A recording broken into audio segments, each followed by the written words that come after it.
This is Julia Melim for StageBuddy.com, and I'm here with Caleb Hawley. You went to Berkeley School of Music, great. What was your expectation when you were in music school? How did you see yourself, as a musician?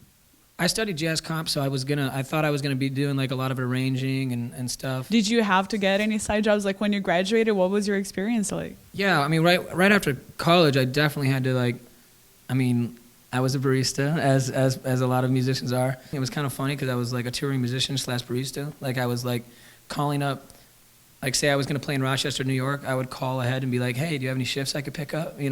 So I was like, I was like working at Starbucks like all over the country while doing gigs at night. You were in American Idol also. Tell me about that experience. How was that? Did that change your career or your music? How did that affect your music career?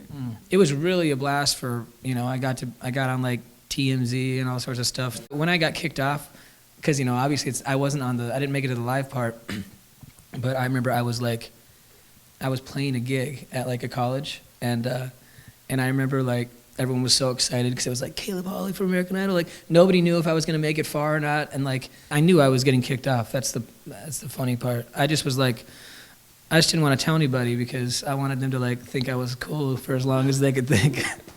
But for like someone who's starting out as a musician, what would you think that they should do, like to break it in the real world? Do you think those kind of shows help?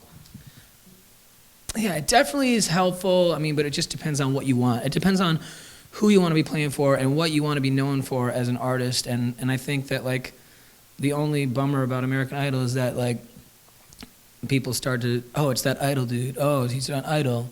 And it's really hard to separate yourself from that and kind of become like your own artist. So tell me about your new album. My new album is going to be coming out in the fall. It's a soul record. It's the first, like, I have 3 albums already done, and they're like more acoustic, like more singer-songwriter, like that kind of genre. But I've always really been into soul music. One of the songs you talk about bullying in your album.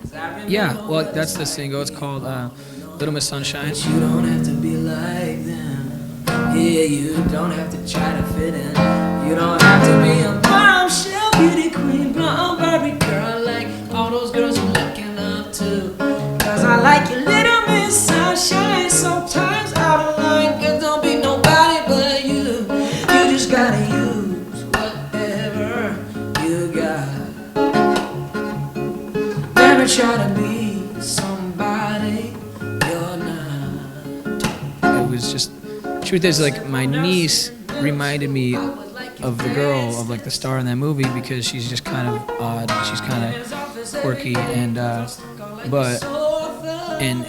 think that like being odd and quirky, like at a certain age, at a young age through like high school and stuff, can be like rough. If you stick with that like individuality, like I think it comes around. This is Julia Melim for StageBuddy.com.